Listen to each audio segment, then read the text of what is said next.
जय हिंद भाई सभी को। क्या हाल चाल है। फिजिकल की तैयारी बहुत बढ़िया चलनी चाहिए और अभी बारिश भी नहीं हो रही कि ये भी बहाना नहीं कि हाँ भाई बारिश हो रही है ग्राउंड में पानी भर रहा है।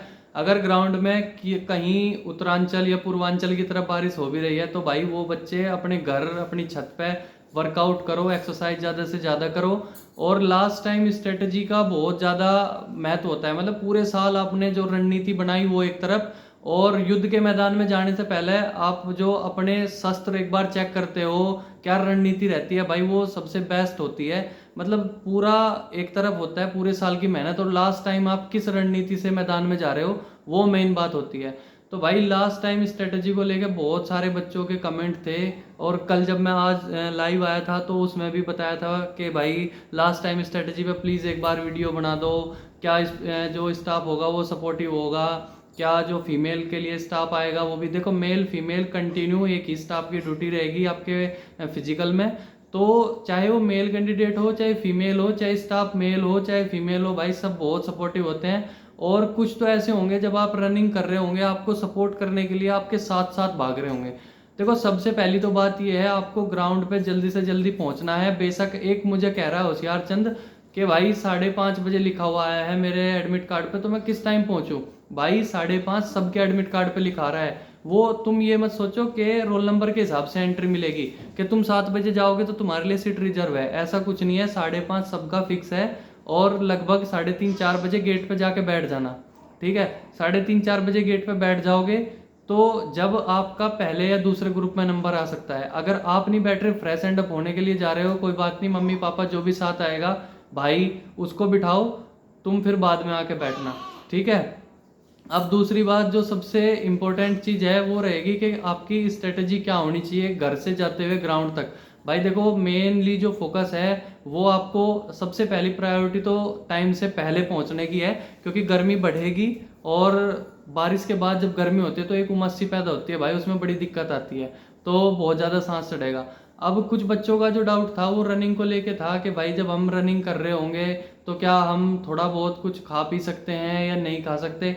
भाई सेब वगैरह खा लेना, एक आध केला खा लेना, इससे ज़्यादा कुछ मत नहीं खाना। और जो मैंने आपको हमेशा हर वीडियो में बताया है कि आपके पास ओमनीजेल या वोलोनीजेल की स्प्रे और एक पेन किलर की आपको दवाई लेनी है ज़रूर, ये मत भूलना। और 2 लीटर के पानी की बोतल कम से कम आपके बैग में होनी चाहिए।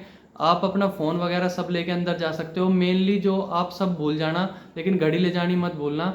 घड़ी का कोई ऐसा एक्स्ट्रा नोटिफिकेशन नहीं आता कि आपको ये अलाउ है या नहीं है, वो आपको ग्राउंड में जाओगे तभी पता चल जाएगी। हर बार घड़ी अलाउ होती है, ऐसा नहीं है कि घड़ी अलाउ नहीं होगी।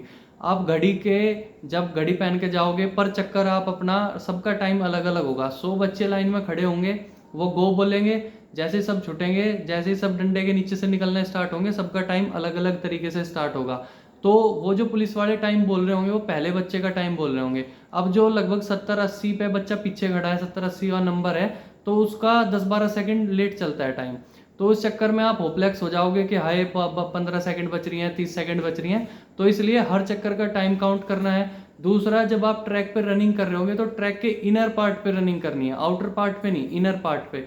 और इनर पार्ट पे रनिंग करते हुए एक समस्या और आती है, जिन बच्चों से रनिंग नहीं होगी वो भी इनर पार्ट पे ही चल रहे होंगे, जहाँ वो लकड़ियाँ लगी होती हैं ना, बल्ली, वो भी बल्ली का सहारा लेके चल रहे होंगे, तो उन्हें सबको काटते हुए इनर पार्ट पे ही रनिंग करनी है। अगर आप आउटर पार्ट से रनिंग करोगे तो लगभग हर चक्कर में 5 से 7 मीटर का, मतलब 400 की जगह 407 405 मीटर का चक्कर पड़ेगा, तो उस चीज़ से भी बचना है। दूसरा, हर चक्कर का टाइम नोट करना है। पहला चक्कर खींच के लेना है, दूसरा चक्कर थोड़ा सा नॉर्मल, और तीसरे चक्कर में पहले चक्कर जितना टाइम मत लेके आना, दूसरे चक्कर में दूसरा चक्कर आराम से पेस के साथ लगभग 15 सेकंड डाउन मारना है पहले चक्कर के। और जो तीसरा चक्कर होगा उस तीसरे चक्कर में आपका मन करेगा रुकने का। बस एक ही टारगेट होना चाहिए तीसरे चक्कर के लिए कि रुकना नहीं है, चाहे कुछ भी हो जाए, ट्रैक पे बने रहना है। और तीसरे चक्कर में बहुत बच्चे रुकेंगे, उन्हें सबको काटते हुए आगे चलना है। देखो दौड़ बच्चे मुश्किल से 40 लड़के, बहुत बढ़िया, जब बस पश्चिमी यूपी का ग्रुप दौड़ेगा ना तो उसमें बहुत बढ़िया लड़के 40 बच्चे दौड़ मारेंगे, बस बहुत बढ़िया बता रहा हूँ।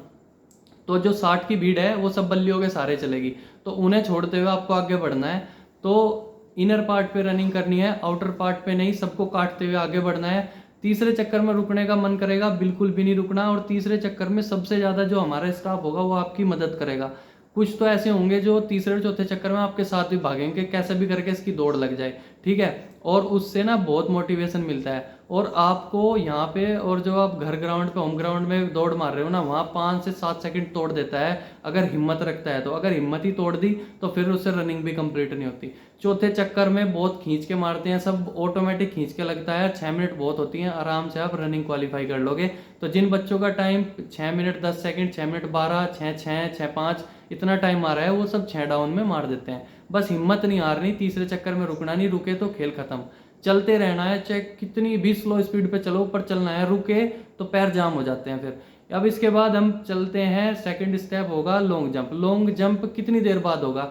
जैसे ही बच्चों ने रनिंग करी, रनिंग का रिजल्ट डिक्लेयर होगा उसके जस्ट बाद, कुल मिला के मुश्किल से लगा लो 5 से 7 मिनट का गैप मिलेगा, तुरंत आपका लॉन्ग जंप स्टार्ट होगा। जैसे ही आपका लॉन्ग जंप शुरू होगा तो भाई आपको सबसे पहला, जो मैंने लॉन्ग जंप की वीडियो बना रखी है उसे देख के जाना और स्टेप काउंट करने हैं। अगर आपको लाइन नहीं दिख रही तो खड़िया चुनना जो भी रखा होता है वो डालना है, अच्छे से स्टेप काउंट करने हैं, उसके बाद ही लॉन्ग जंप करना है। ये मत सोचियो, डर मत जाना कि क्या पता वो मना कर दें स्टेप काउंट करने के लिए। भाई बिल्कुल मना नहीं करते, जिंदगी का सवाल है, स्टेप काउंट करना बहुत अच्छे से। और रनअप हमेशा विषम संख्या में रखना है, ओड नंबर में रनअप रखना है, यानी कि 17, 19, 21, 23 ऐसा है, 22, 20 और 18 ऐसा रनअप नहीं लेना, विषम संख्या में रनअप लेना है। अगर राइटी हो तो लेफ्ट पैर से रनअप स्टार्ट करना है, और लेफ्टी हो तो राइट पैर से रनअप स्टार्ट करना है, ठीक है। हाई जंप में कोई फेल नहीं होता, आसानी से हो जाता है। जैसे ही तुम्हारी तीनों एक्टिविटी कंप्लीट होंगी उसके बाद बायोमेट्रिक होगा, डॉक्यूमेंट वेरिफिकेशन होगा, फिर बायोमेट्रिक होगा। हाई जंप आप कैसे भी कूदो, बस कुल मिला के बात यह है, हाई जंप कूदते हुए, जब आप हाई जंप कर रहे होंगे तो आपको कैसे भी कूदो, बस वो डंडा ना गिरे, बेशक डंडा हिल भी जाए, ठीक है।